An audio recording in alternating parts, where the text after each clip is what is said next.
What kind of world do I want to live in? I think about this question a lot.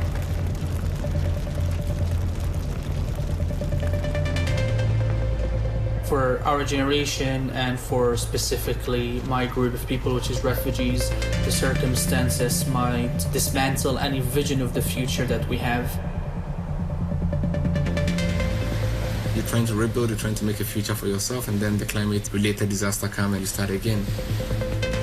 It's not about how it's affecting you now, it's about how it's affecting you your entire life. First step to understand is that we're all a part of it. None of us are going to be left out by the crisis.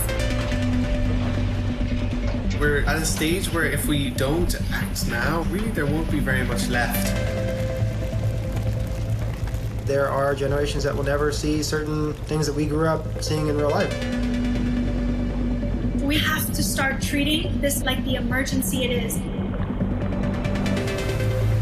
To achieve the 17 Sustainable Development Goals, we have to go from an intention to a serious commitment. business leaders really need to rethink how they conduct their business and invest in creating systems that are climate friendly. The action I would like to see is accountability. Structures being put in place where countries aren't just asked to do something, but they're kept accountable to the decisions that they make. There has to be that strong collaboration between government, between corporations, between youth activists to drive change forward. The world I would want to live in is a world where imagining the future is not a privilege.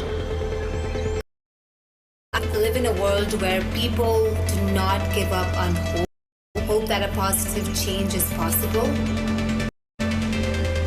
The fact that you're listening today means that you are willing to make a change.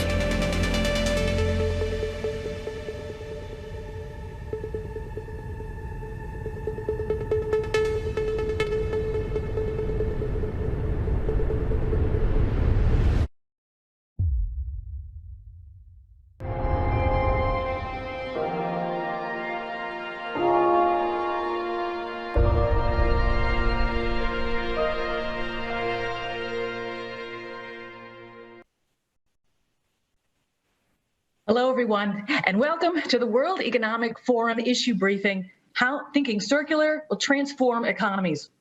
I'm Linda Lucina, and I am and comms lead here at the forum, and I am very pleased to be in motion today with an amazing slate of panelists who I'm going to introduce to you in a second once we get through the program. But first, I really wanted to get us grounded. Not everyone is close to the circular economy, and I want to make sure that we are all playing on the same sheet of music here.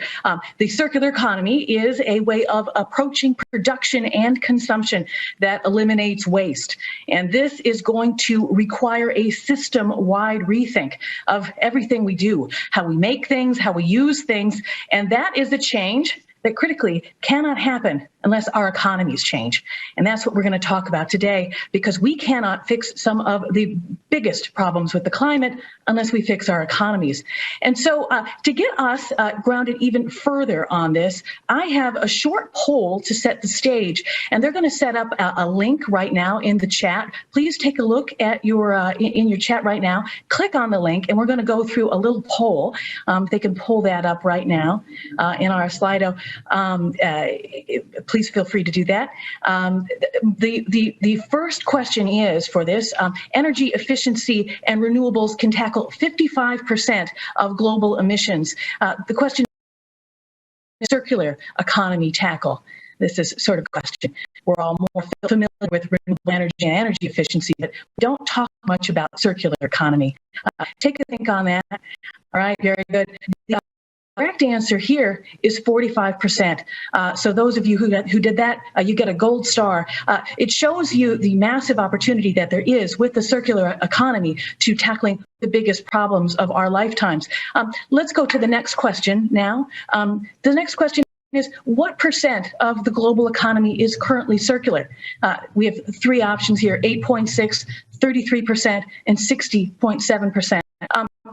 Take a look and tell me what you think. We have a very circular focused audience here today. That's amazing. That's great. Awesome. Yes, absolutely. The correct answer is 8.6%. And that does show us two things. It shows us both the challenge, and it also shows the opportunity, the progress that we could be making towards this. And our last last poll question that we have, let's go to that. It says, by some estimates, how many jobs will be created by the shift to a circular economy? And this is sort of until by 2030, with three options here: 700,000, 2 million, or 7.8 million. And absolutely, the answer is 7.8 million jobs by 2030. And what we're going to be digging into today is that some of those jobs may not be labeled circular jobs, but they will be laddering up to this new economy, to this new world that will be making and using things in a completely different way. And so I would like now to talk to the Prime Minister of Bhutan. We're very, very lucky to have the Prime Minister with us today, especially because it is a special holiday today in Bhutan. It is a public holiday in the Buddhist calendar, and we're so pleased that you were able to make it today. This is typically a day that people take with their families. Also, it is a blessed rainy day in the Buddhist calendar. And I also wanted to mention that yesterday you spent some time with our circular shapers in Thimphu, and that is a group of young people who are also sort of working from the ground level to shape the circular economy. Anyway, please let us welcome Prime Minister of Bhutan, His Excellency Dr. Lotay Schering. Thank you so much. Sir, you have the floor. Thank you, Linda.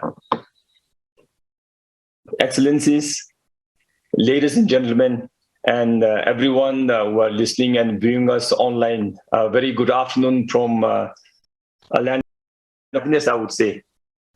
With this, I bring you warm greetings from my King, His Majesty the King, Her Majesty the people of Bhutan.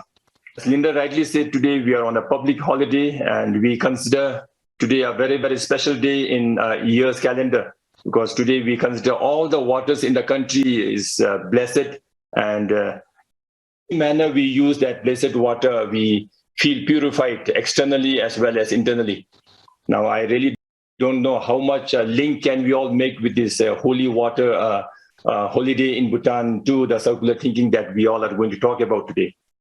Yet, as a hardcore medical person, the closest and the most unconventional link I can make to my medical thinking is cadaveric organ donation system that we have in our practice. Those who are donate their organs after they have had declared brain death, we all know that the different teams will come and harvest their organs. That reusable organs are, as we all know, kidneys, liver, lungs, pancreas, gut, eyes, hands, face, and of course, on a cadaveric organ donation system, the last organ that we all harvest is the heart. After harvesting, of course, the body, external body will be handed over to the relatives. The usable organs will go to the recipients who are waiting in line, giving them new hopes and lives in a different, all too different manner. So if, I don't know how many can make a link to circular thinking, but I can see a clear circularity in that. And in governance back in Bhutan, our main principles or philosophy of governance is based on principles of gross national happiness, which means development with values. It focuses on sustainable development that balances spiritual growth with material wealth. Guided by these GNH principles, we ensure that we extract the minimum and harm our Mother Earth the least. I want to tell you that all major projects, policies, and activities that are undertaken in the country will have to pass a GNH screening tool.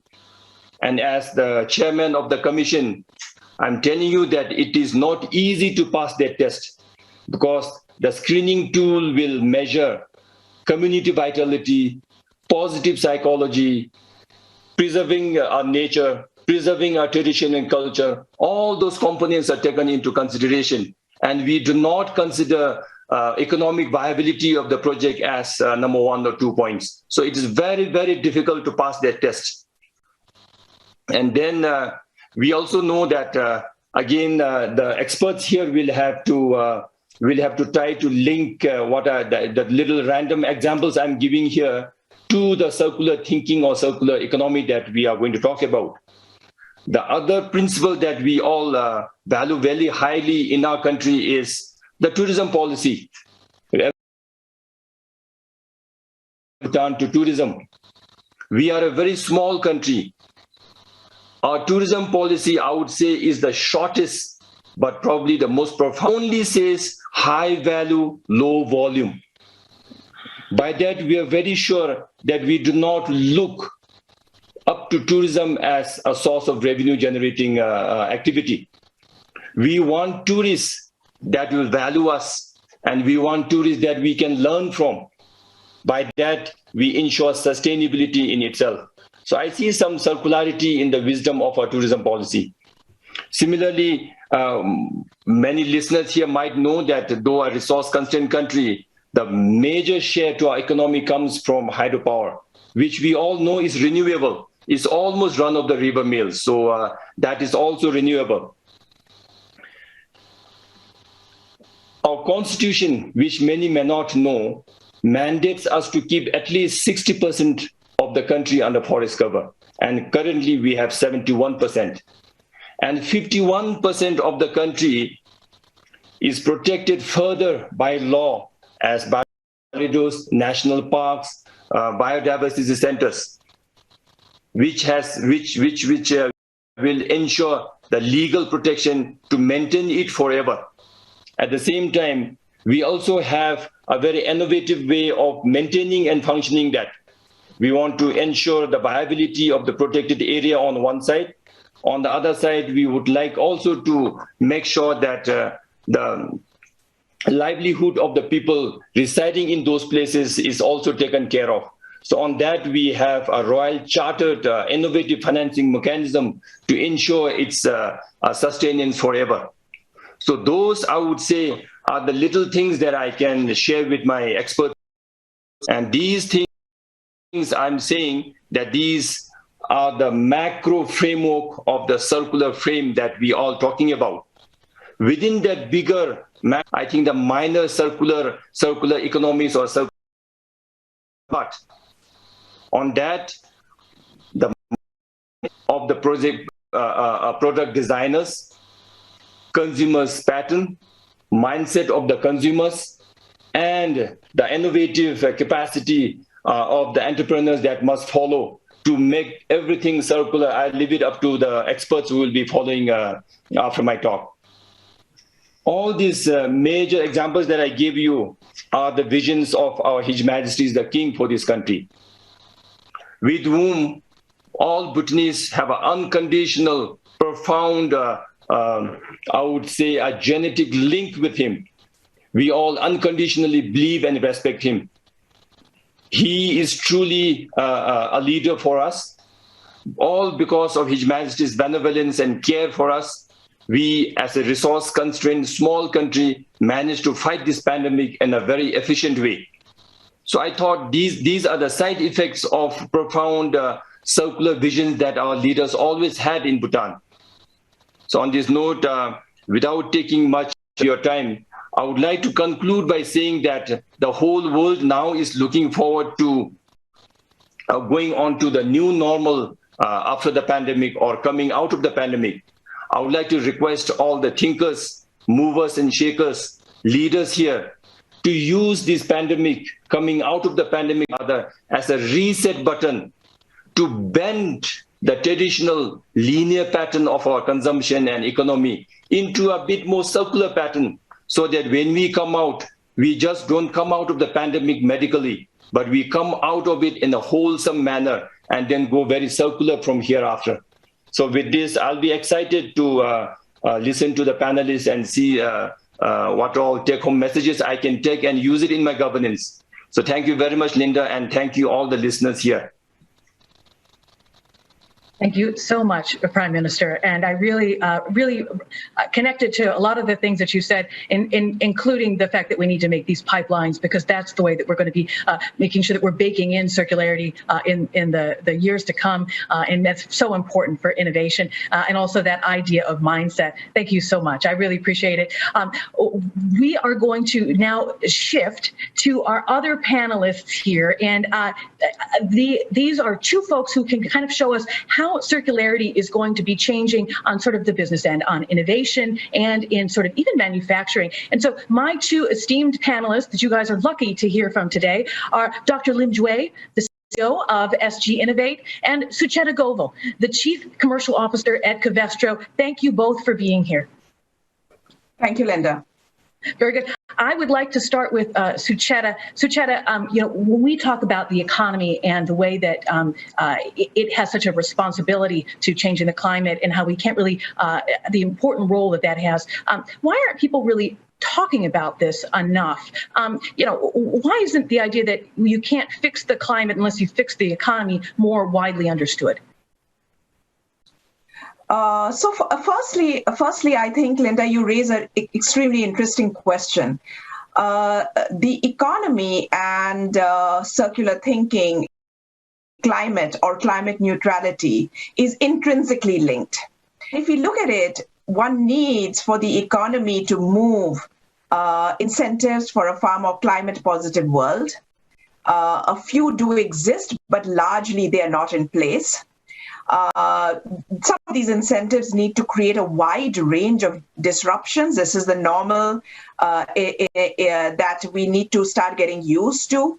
And therefore, because some of these incentives don't exist in the scale that one needs for a climate neutral future or for shaping the circular world, many people just can't imagine that the economy is actually the engine of such sustainability, such circularity and resiliency. And many people can't imagine, therefore, the growth potential that can exist, the job potential, the growth potential, and also the thinking, whether it's R&D, production, even end consumer behavior and mindset towards circularity. Absolutely, absolutely. And say that we build this more circular world, we have to build special capabilities within businesses, within our economies. We have to upskill, we have to invest. Tell us what that looks like on the ground so people can picture it, and maybe even making Covestro a window into what the capabilities that you're already investing in. Right. So firstly, let's talk about capabilities. Once again, I'm so pleased you pinpoint and spotlight the issue of capabilities. There are capabilities in mindset and there are hard capabilities as well. So let's take the mindset issue. If each one of us as a mindset capability starts thinking not waste as waste, but waste as value, then we start thinking reusability right from the time of consumption or thinking consumption. And that's an incredibly important mind shift and mindset. On the hard capabilities, companies such as ourselves, Covestro, and many, many other players are making huge investments in R&D. That is absolutely critical. So monetary investments, tools and skills, including digital R&D, but also people capabilities, getting the right folks to come in and play a part in this. Recycling technologies, one can't underestimate the power of recycling technologies, because I can keep speaking to you and say, Linda, think circularity, stop your high consumption, et cetera, But if I don't give you the tools and the means to recycle in the productive way, then it's not possible for you to turn that mindset into action. So recycling technologies, we are likely over the next decade and have already been investing over $1 billion in such types of new technologies, especially recycling of polymers. We've got a mini plant in Germany, in Leverkusen. We've got huge production initiatives which de-link us from fossil fuels, so fostering defossilization through a very, very innovative CO2 platform technology. We've got new business models in place, and that's incredibly exciting because it also has the power to unlock jobs and jobs potential. You had one of your Slido questions on that. And of course, collaborating with governments and chemistry. There's a pan-European collaboration, Pure project, and some recycling projects also in high growth economies like China. So I think in production, in R&D, getting mindsets and people and this whole cultural shift is extremely, extremely critical. No, that's amazing. That's amazing. I'm talking to lift off of that idea of collaboration. Let's talk to Jue. Jue, you know something about collaboration. So can you talk a little bit about Deep Tech for Goods and what that program is? Because it really is sort of a sneak preview into the types of collaboration that we are going to need. We need to work with people who've never worked before. We're going to need to work with rivals. We're going to need to find new ways of tapping into each other's capabilities and things like that. Tell us about that and why that is a sneak preview for the type of collaboration that we're going to need for sustainability. Sure thing, Linda. Look, as Genovate, we are set out as an investment house that invests in areas that are deemed strategically important to the We are relatively new to the sustainability agenda, and so that was one of the reasons we thought, if we're new to this, let's step up how quickly we can learn by working with people. So we are teamed up in our Deep Tech for Good initiative with the UNDP's Global Center for Technology, Innovation and Sustainable Development. We're teamed up with ADB Ventures, with the Nanyang Technological University and the X Prize Foundation, together with ecosystem partners like Salesforce, Siam Cement Group, a group of ecosystem partners that continues to grow by the day. I think we want to lead by example. I think, in a capitalist world economy where self-interest is the organizing principle, very often, as we've seen in the pandemic, unless it's something that threatens all of us, sometimes it's hard to get people to work together. This is our own little contribution to an effort to break free of dogma and habit, and to try to work together and try to bring the technologies that our startups are developing to help to democratize healthcare, bring clean water to people, quality housing. These are the goals of the program. Sure, absolutely. And what, in your opinion, I'm going to go a little off script here, Joy. What, in your opinion, is surprising people about the type of collaboration that's needed? Like I said, we need to work together in a way we never have before. And you're working both on the government side, but also, working with these startups, creating these pipelines. But what is surprising people about that type of new collaboration?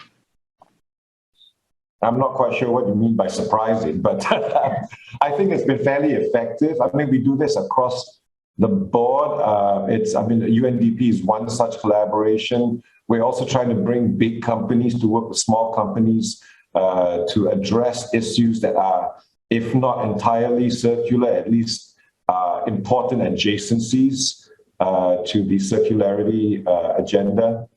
I think the surprise is, and I suppose if there's a surprise, it's that, this is actually starting to work. I mean, we're converting cynics. It's even people who are not known to be treatable. Understand now the very, very compelling data of the harm that we're doing to Mother Earth, and are joining the jumping on the bandwagon and joining the alliance. Sure. And startups, Joy, you guys are creating this sort of pipeline. What is their in sort of creating that pipeline of innovations, working with the big corporates? What is that special role that they have in creating new jobs and new innovations? Without trying to offend anyone, I hope I don't offend anyone, but startups are like the pigs and dogs that are trained to hunt, to dig out truffle, right? Their raison d'etre is to address a need or a want. And I think whether you talk about Apple or Facebook, SpaceX, Tesla, I mean, these startups are ultimately, in my view, the most important transducers of vision. They're the latest research into something that's tangible and is deployed in community for practical benefit. So I think, the role, I mean, we've seen it over and over again. I mean, the new industries that are being created, the new movements tend to be driven by startups. And then eventually the big companies kind of say, what did we miss? And then maybe we should work with them. And I think, so that's a very important relationship. And that's a relationship that we try to foster with a lot of our activities between, we try to bring startups with big companies, because the big companies also can do things that the small ones can't, right? I mean, if the small companies want to actually deliver impact, they're going to need to work with big companies who have the channels to do so. So, we do pitches, we do reverse pitches, and the whole idea ultimately is to get people to work together. Very good. They're going to give me the hook very soon. We have time for just one question for each of you guys. So if there is and what's the number one change that leaders of all stripes need to be making right now to sort of maximize the economic opportunity from circularity? Very, very briefly, very, very short. Jue, what would be yours? I think leaders need to come forward and really provide that leadership emphasis and presence on this, on matters related to this agenda. Yeah, let's not try to be polite anymore. We've got to come right out and say this is important. Very good. And Sucheta, what's the number one change that leaders need to do right now? They just need to think that carbon leakage and energy policy is a joint agenda without causing trade conflicts. It's our agenda. It's their agenda. Mm-hmm. Absolutely. Absolutely. Well, I can't thank you all enough. This has been an amazing morning and well worth me waking up in my time, New York. I want to thank you all so much for my incredible guest. To learn more about our work on the circular economy for net zero, you can click, there's going to be a website link in the chat. It's going to be a special site that we have. You guys can look at more resources that we have to help you get informed and engaged. So take a look in the chat and click on that link and dig in. And then we are on the last day of SDIS, the Sustainable Development Impact Summit. For those of you who are watching live, a recorded version of this is going to be available on the site, along with other sessions, all at wef.ch/SDIS21. And don't forget, my digital colleagues have been working very, very hard doing a live blog, making videos and articles. And you can also follow along with all of that on our website, as well as on social media, using the hashtag SDIS21. That is it for me. Enjoy our last day of sessions. I hope that they will make you feel two things: hopeful for the future and ready to get to work. Thanks so much. I'm Linda Lucina from the World Economic Forum. Have a wonderful day.